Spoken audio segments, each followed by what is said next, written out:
الصلاة والسلام على من لا نبي بعده أما بعد. حضرات محترم اور حضرات علماء کرام، یہاں کے استاد محترم اور پیارے بچوں اور بچیوں،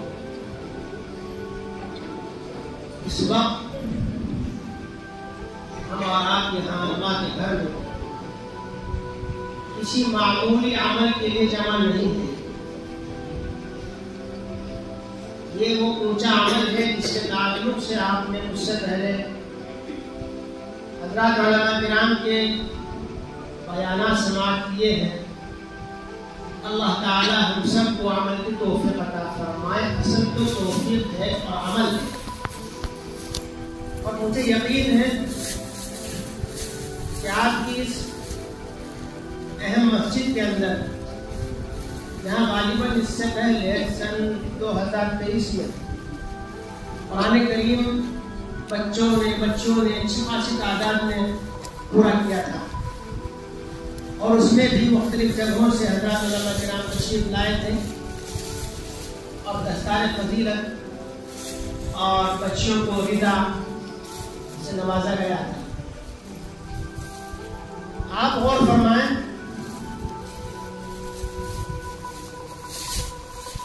آپ نے یہ بات حدیث شریف میں بھی سنی ہے کہ ایک نماز کے بعد دوسری نماز پڑھنے کی توفیق مل جانا، یہ پہلی نماز کی قبولیت کی ساتھ جو میرا علامت ہے، نشانی ہے. تو آپ نے اس مختصر سے عرصے کے اندر دوبارہ سے انہی امام صاحب کے ذریعے سے بچوں کا قرآن کریم مکمل کرایا، تو میں سمجھتا ہوں آپ کو محنت اللہ کے یہاں کیا ہو گئی؟ بولو بھائی، قبول ہو. اب دیکھیے آپ موسم کیسا ہو رہا ہے. شاید پورے موسم میں ایسی برسات نہیں ہوئی جیسی آج ہوئی ہے. اس کے باوجود آپ اپنے گھروں سے، یہ معصوم بچے اپنے گھروں سے، اور نہ جانے کون کہاں سے سب پہنچے ہیں. ابھی 1 گھنٹہ پہلے امام صاحب نے جو مجھے فون میں بتایا، بڑی خوشی ہوئی کہ ہمارے حضرت مولانا مفتی حضرت مولانا محمد طیب قاسمی صاحب جو ماشاءاللہ فیض پور میں بھی ادارہ چلا رہے ہیں اور اپنے گاؤں میں جامعہ فاطمہ الزہرا چلا رہے ہیں، وہ اتنی دور تشریف لائے. اور پھر ان کو آگے پروگرام میں جانا تھا، وہ وہاں چلے گئے. مولانا محمد قاسم صاحب اور دیگر حضرات تشریف لائے ہوئے ہیں. تو میں سمجھتا ہوں کہ ایسے موسم میں آپ کے یہاں یہ سب ہو جانا اللہ کے یہاں، بولو بھائی، قبولیت کی دلیل ہے.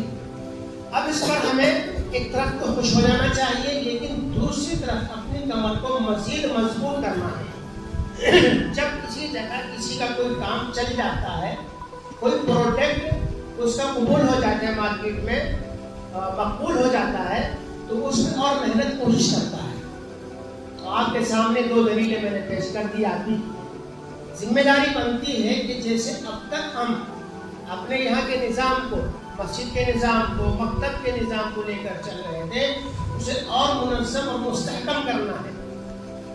معاف کیجیے گا، اس وقت ہمارے ملک کے اندر تعلیمی جو ایجوکیشن سسٹم ہے، جو نظام ہے، وہ ایسا کر دیا گیا ہے کہ میں اس کو سننے اور سمجھنے کے بعد اس نتیجے کو پہنچا ہوں کہ شاید ہی ہماری یہ نسل اپنے ماں باپ کو بھی پہچان سکے.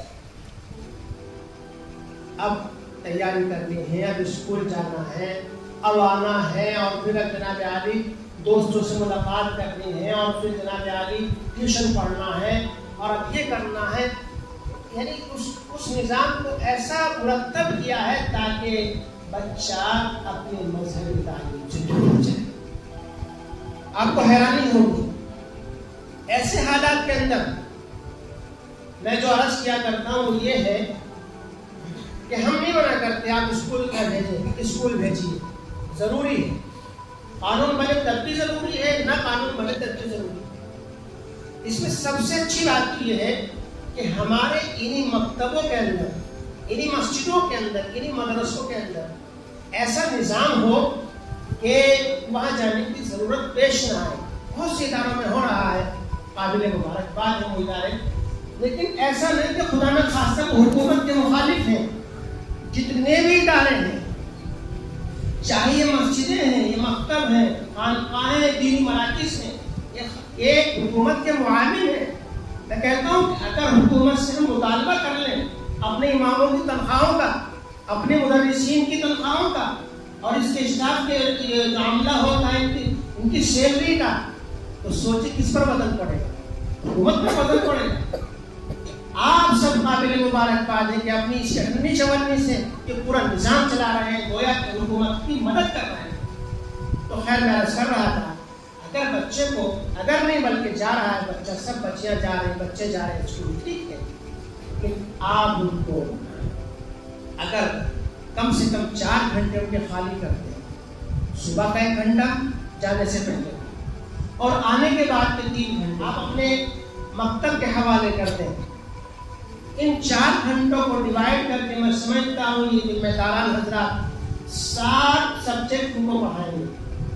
قرآن بھی پڑھائیں گے, انہیں تجوید بھی پڑھائیں گے, انہیں اردو زبان پڑھائیں گے, عربی زبان سکھائیں گے, ان کو مسائل سکھائیں گے, ان کو آداب معاشرت, سوسائٹی میں کیسے رہنا ہے, سماج میں کیسے رہنا ہے, یہ زندگی معاشرت جس کو کہتے ہیں یہ سکھایا جائے گا اسلامی طریقے کا. اور اسی میں ان کو تقریر کرنا, نعت پڑھنا, تلاوت کرنا, اس تمام کی تمام چیزیں جو 14 چیزیں ہوگی ان کو 7 میں سمیٹ کے کر سکتے ہیں. کب ہوگا وہ یہ اکیلے بھی کر سکتے ہیں. اس کے لیے 4 چیزوں کی ضرورت ہوتی ہے. بنیادی چیز جگہ وہ آپ کے پاس موجود ہے. دوسری چیز کیا پڑھایا جائے وہ آپ کے پاس موجود ہے. تیسری چیز کون پڑھائے اور کون پڑھے وہ آپ کے پاس موجود ہے. چوتھی چیز ان تینوں چیزوں کو لے کر چلنا, ان میں کیا کمی ہے اس کو کیسے دور کیا جائے, کیا اچھائی اس کو بڑھایا جائے, اس کو کہتے ہیں نگرانی, وہ آپ کو کرنا. مگر اس کا طریقہ جو ہمارے نظام میں ہے مساجد کے اندر وہ نہیں بھائی. ذلت ذلیل کرنا مقصد نہیں ہوتا ہے. کسی چیز کا حل ہے روزانہ مشورہ ہوتا ہے, مشورے میں بات کو رکھیے اور اس کو دور کیجیے. یہ 4 چیزیں اللہ کا شکر ہے آپ کے یہاں موجود ہیں. میں سمجھتا ہوں جو مجھے امام صاحب نے بتایا کہ ماشاءاللہ یہ بچے بعض ایسے ہیں جو یہاں آرام کر رہے ہیں. یہ ان مساجد والوں کے لیے نمونہ ہے جہاں یہ سسٹم نہیں ہے. ان کو چاہیے کہ اسکول جانے والے بچوں کو شام کو جب دوپہر کو جب وہ آ جائیں, کوئی بھی موسم ہو, 2 بجے چھٹی ہو جاتی ہے, 2 سے 3 تک وہ اپنے کاموں سے فری ہو جائیں, کھانا کھائیں, جو بھی کام ہے. 3 سے لے کر صبح تک کا اگر وقت دے دیں تو نور نہ لگے. وہ میں نے جو چیزیں آپ کو بتائی وہ بھی سیکھیں گے, اسی ماحول میں کھیل لیں گے, کھائیں گے, نمازیں پڑھیں گے, سوئیں گے, جاگیں گے. یہ اللہ کا راستہ ہے, پورا نظام اللہ کا راستہ ہے. ان کا لمحہ لمحہ اللہ کے راستے میں لکھا جائے گا اور اس کا بدلہ مجھے آپ کو ملتا ہے. اس لیے اگر اتنا نہیں کر سکتے تو شام 3 بجے سے رات عشاء تک رکھیں. میرے بزرگوں آخری درجہ ہے جس کا مجھے آپ کو عہد کر کے اٹھنا ہے کہ کم سے کم ہم 2 گھنٹے ضرور نکلوا دیں گے کہ 3 بجے سے عصر تک تو بالکل یکسوئی کے ساتھ جو دین کے سبجیکٹ ہیں ان کو سیکھیں. ٹھیک ہے نا بزرگوں, اتنا تو سب کر سکتے ہیں. بات سمجھ میں آ گئی نا. اچھی بات یہ کہ اسکول سے آنے کے بعد سے صبح اسکول جانے تک اس ماحول میں رہے. اگر ہم نہیں کر سکتے تو عشاء تک نہیں کر سکتے, عصر تک سب کر سکتے ہیں. اس کا اہتمام کیجیے. اور میرے بھائیوں, کسی بھی چیز کے لیے اس کو پختہ کرنے کے لیے, اس کو تقویت دینے کے لیے ہمت اور ارادے کی ضرورت ہے. صرف باتیں کر لینے سے نہیں ہوگا, بلکہ عملی طور پر ہم سب کو, چاہے ہم بوڑھے ہیں, چاہے جوان ہیں, چاہے ہم ادھیڑ عمر کے ہیں, مرد ہیں, عورتیں ہیں, سب کی ذمہ داری بنتی ہے. یاد رکھیے, آپ بھی کہیں کیا کہہ رہا ہے مسجد میں بیٹھ کر. پرسوں آپ کے علاقے میں گزر رہا تھا جلدی سے, ایک سردار جی ہیں, ان کا ہمارے علماء سے بہت اچھا رابطہ ہے. بات سنو گے ایسا لگے کوئی ایمان والا بات کر رہا ہے، حالانکہ میں گانا سنتا نہیں، انہوں نے گانا کھول کے دکھایا پنجابی میں، تو اس میں کیا کہہ رہا ہے وہ کہہ رہا ہے کہ جب میں دنیا سے وہاں پہنچا، جب میری موت آ گئی، موت کے دروازے سے جب میں آگے بڑھا تو پوری زندگی جس چیز کو میں نے سمیٹا گڈھے کے اندر، ہوس کو، لالچ کو، طمع کو، پیسے کو، مقام کو، جائیداد کو، کاروبار کو، یہ ساری کی ساری گڈھی وہیں سے پھینک دی گئی۔ کیا کہا کہ اس کی ضرورت نہیں یہاں تو دنیا میں تو ہم نے تمہیں اپنی عبادت کے لیے بھیجا تھا، تو تمہیں کیا لے کر آیا؟ میرے بزرگوں، میری آپ کی جو ذمہ داری یہاں آنے کی ہے، اس میں بنیادی چیز چاہے وہ کلمہ ہے، توحید ہے، نماز ہے، روزہ ہے، زکوٰۃ ہے، حج ہے، اسلامی معاشرت ہے اور دنیا کی زندگی ہے، اس سب کی سب وابستہ ہے اقرا سے، پڑھنے سے، ایجوکیشن سے۔ جب میرے آپ کے آقا حضرت نبی کریم صلی اللہ علیہ وسلم کو دنیا میں بھیجا گیا، آپ کی پیدائش ہوئی، پھر آپ کو نبوت سے سرفراز کیا جا رہا ہے، تو آپ کو فوراً سے اللہ تعالیٰ نے جس چیز کا حکم دیا ہے وہ کیا تھا؟ تعلیم، ایجوکیشن، اقرا، پڑھیے، مگر پڑھیے کیسے؟ بسم ربک الذی خلق، اپنے رب کے نام سے پڑھیے۔ اگر کوئی علم خداوند قدوس کے نام کے علاوہ حاصل کیا جا رہا ہے، وہ علم نہیں، جہالت ہے۔ اس کی مثالیں بھری پڑی ہیں، کتب خانے بھرے پڑے، لائبریریاں بھری پڑی ہیں، اور اب تو اس شیطان کے اندر سب کچھ موجود ہے۔ اور فرمائیں میری بات پر، ہمیں جو بھی پڑھنا ہے، لکھنا ہے، سیکھنا ہے، سکھانا ہے، وہ چیز ہونی چاہیے جو رب کے نام کے ساتھ جڑی ہوئی ہے، تبھی کامیابی ہے۔ اب آپ دیکھیے کتنے لوگ ایسے ہوتے ہیں کہ استنجے کا جو بنیادی چیز ہے، استنجے کا طریقہ معلوم نہیں ہوتا۔ آپ دیکھیے ہمارے کسی ہم وطن بھائی کے یہاں کوئی ناپاکی گر جائے، خون گر جائے، طے ہو جائے، کوٹی گر جائے، شوشو گر جائے، وہ آپ کے سامنے صاف تو کرتے ہیں کہ پاک نہیں ہوگا۔ پاک تو پاک کرنے کے طریقے سے ہوگا۔ میں اور آپ نماز پڑھتے ہیں، بنیادی شرط یہ ہے کہ ہمارا بدن پاک ہو، ہمارا کپڑا پاک ہو، ہماری جگہ پاک ہو، تب نماز ہوگی۔ آپ معاف کیجیے گا، جماعت کے ساتھیوں سے کارگزاری لے کر دیکھے گا، اتنی صورتحال خراب ہے۔ میری آپ کی ذمہ داری بنتی ہے کہ ہم دین کے علم کو جو بھی صحیح طریقہ ہے اس طریقے سے اس کو حاصل کر کے دوسروں کو دعوت دے کر اس چیز کو عام کرنے والے بنے۔ ہم لوگ آپ سب اللہ کے یہاں چلے جائیں گے، کوئی نہیں رہتا، جو چلے گئے واپس نہیں آئے ہیں، لیکن جانے والا اگر یہ چاہتا ہے کہ میرا اکاؤنٹ نیکی کا چلتا رہے تو اس کے لیے اللہ کے رسول حضرت محمد صلی اللہ علیہ وسلم نے جو چیزیں ارشاد فرمائی، بنیادی چیز یہ ہے کہ ہم اپنے پیچھے کوئی ایسا عمل کر کے جائیں جو صدقہ جاریہ ہو۔ صدقہ جاریہ کا مطلب جس کا نفع جاری رہے۔ اس میں سے کیا ہے کہ ہم اپنے پیچھے ایسی اولاد کو یا ایسے شخص کو چھوڑ جائیں جو دینداری کے ساتھ، قرآن کی تلاوت کے ساتھ، نماز، روزے، زکوٰۃ، حج کے ساتھ زندگی بسر کرتا رہے، اور اس کا فائدہ جانے والے کو، کوشش کرنے والے کو، اس کے لیے راہ ہموار کرنے والے کو ملتا ہے۔ تو یہ ساری چیزیں اللہ کا شکر ہے آپ کے اس مکتب کے اندر موجود ہیں، بس ضرورت اس کی ہے کہ جتنا ہو گیا اس پر اللہ کا شکر ادا کریں، جو رہ گیا اس کی کوشش جاری کی جائے۔ بس میں تو ایک بات کہہ کے بات ختم کرتا ہوں۔ اس وقت جو ماحول سب کے سامنے بیان کرنے کی ضرورت نہیں ہے، ان تمام حالات سے بچنے کے لیے اور اپنے آپ کو پختہ کرنے کے، اپنے تعلق کو اللہ سے مضبوط کرنے کے لیے چھوٹا سا سب کر سکتے ہیں۔ 24 گھنٹے میں مکروہ جو وقت ہے وہ چند منٹ ہے۔ سورج نکل رہا ہے اس کے بارے میں لکھا ہوتا ہے کہ 30 منٹ تک نماز نہ پڑھیں. سورج بیچوں بیچ آ گیا ہو 2.5-3 منٹ کا وقت ہوتا ہے, اور جب غروب ہوتا ہے وہ 2.5-3 منٹ کا وقت ہوتا ہے. اس کے علاوہ ہم 24 گھنٹے اللہ کے سامنے کھڑے رہے, کوئی برائی نہیں. لیکن میں عرض کرتا ہوں جو فرائض نمازیں ہیں, فجر ہے, ظہر ہے, عصر ہے, مغرب ہے, عشاء ہے, جمعہ, جس طریقے سے ان کے فرائض پڑھنے ضروری ہیں ایسے ان کی سنتیں اور وتر بھی پڑھنے چاہیے. اکثر دیکھا ہے جمعے کے دن کہ آدمی فرق پڑا ہو جا رہا, چلا والے بھائی اس کے ساتھ پہلے 4 سنتیں تھی, بعد میں 6 سنتیں ہیں, 4 سنتیں, 1 سلام کے ساتھ 2 سنت, 1 سلام کے ساتھ. اختیار جو ہے وہ 2 نفل کے اندر ہے, پڑھیں یا چھوڑیں, لیکن یہ چیزیں تو پڑھنے کی ہیں. لیکن آپ غور فرمائیں کہ بس ادھر پڑھا, ادھر سلام گرا اور چلے جائیں, یہ غلط چیز ہے.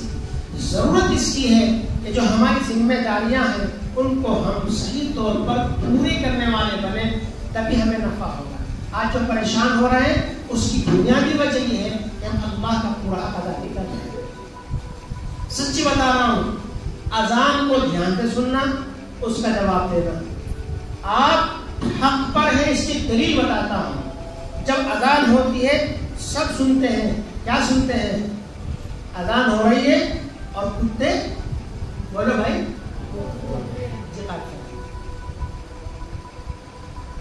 جی یہ دلیل ہے. مجھے آپ کو نظر نہیں آتے ہیں یہ کتے اس لیے روتے ہیں کہ وہاں سے پلیجات بھاگتی ہے, شیطان بھاگتا ہے, آفات بھاگتی ہے. آپ بھی کہو گے کیا کہہ رہا. جب بھی کوئی مشکل آتی ہے, جیسے بارش ہو رہی ہے, سفر کرنا ہے, کوئی مسئلہ ہوتا ہے. اب میں صبح 8 بجے سے مجھے بتایا تھا کہ 8 بجے سے پروگرام ہے, 8 بجے نکلنے والا ہے. بارش اتنی تیز تھی کہ شاید اتنی تیز یاد نہیں ہوگی. جب میں پریشان ہو گیا تو میں عمل کرتا ہوں, آپ کو بتا رہا ہوں, رخ سے کھڑے ہو کے اذان دیتا ہوں. یہ میرے نانا جی رحمۃ اللہ علیہ کا عمل ہے جو والد محترم کے ذریعے تک پہنچا ہے. بہت زور سے نہیں دینی, آرام سے دینی ہے, بس کچھ سن لو, نیت رکھو کہ اللہ یہ مسئلہ حل فرما دے. الحمدللہ بارش تھمی, اور جب وہاں سے ہم باہر نکلے شہر سے پھر تیز ہوئی, گاڑی بیٹھ چکے. تو ایک تو یہ میں کہتا ہوں کہ اذان ہر جگہ ہوتی ہے, دھیان سے سننی چاہیے, باتیں نہیں کرنی چاہیے. بعض لوگوں نے تجربہ لکھا ہے کہ جو لوگ اذان ہوتے وقت باتیں کرتے ہیں اللہ کو کلمہ نصیب نہیں ہوتا. اتنی بڑی محرومی کی بات ہے.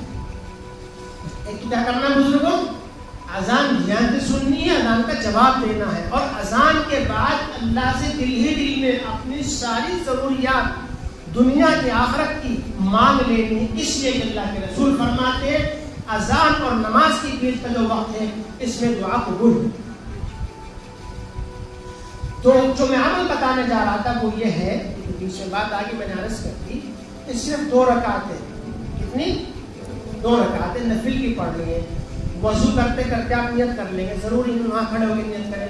وضو کرتے کرتے آپ نیت کر لیں کہ میں اب 2 رکعت پڑھوں گا, اس میں تحیت الوضو یعنی وضو کی رکعتیں. پھر مسجد میں پڑھ رہے ہیں تحیت المسجد, کتنی نیت ہو گئی 2. تیسری نیت یہ کہ اللہ تیرا شکر ہے میں تیرے سامنے کھڑا ہوں گیا. کتنے لوگ ایسے ہیں قبرستانوں میں پڑے ہیں, نہیں آ سکتے. کتنے لوگ ہاسپٹلوں کے اندر ہیں وہ کروٹ بھی نہیں لے سکتے, قوموں میں پڑے ہوئے. اللہ تیرا احسان ہے میں تیرے سامنے کھڑا ہوں گیا, ہمیشہ مجھے اپنا غلام رکھے میرے آقا. چوتھی یہ ہو کہ ہر ایک کو جو ضروریات ہوتی ہیں جس کو حاجت کہتے ہیں اس کو اپنے من میں لائیے کہ مجھے فلاں فلاں ضرورت ہے میری, اللہ اس کو پورے کر دیجیے. اور یہ کہ اللہ اس کو قبول فرما لیجیے, اور اس کا ثواب سب ایمان والے مردوں کو اور سب زندہ ایمان والوں کو پہنچائے. اللہ کے گھر میں قسم کھا کے میں کہتا ہوں جو انسان اس کو اپنا وظیفہ بنا لے, 24 گھنٹے میں ایک بار, مغرب بعد, عشاء بعد, ظہر بعد, عصر بعد, عصر سے پہلے پڑھ لے, انشاءاللہ مسائل حل ہوں گے, اپنے بھی ہوں گے دوسروں کے. اور بھائی اللہ کے سامنے صرف اپنا دامن نہیں پھیلانا چاہیے. اس وقت امت بہت پریشان ہے, کوئی کسی بھی دھرم سے تعلق رکھتا ہے, ہمارا بھائی ہے, ہماری بہن ہے, سب کا خون برابر ہے، ہم مانوتا کے ناطے سے ایک ہیں، ہر ایک کی سکھ شانتی کے لیے ہمیں دعا کرنی چاہیے. جب دوسروں کے لیے کریں گے خود اپنا بھلا ہوگا. بات لمبی ہوگی، ارادہ نہیں تھا، آپ حضرات کی محبت میں چند باتیں میں نے عرض کر دی. مجھے امید ہے کہ انشاءاللہ آپ اس مکتب کو بھی منظم کریں گے اور یہ جو میں نے دعا کے سلسلے میں عمل بتایا یہ بھی کریں گے اور ہر ایک کی محبت کو پیدا کر کے اللہ کی محبت کے حقدار بنیں گے. اللہ تعالیٰ مجھے آپ کو آخر دعوانا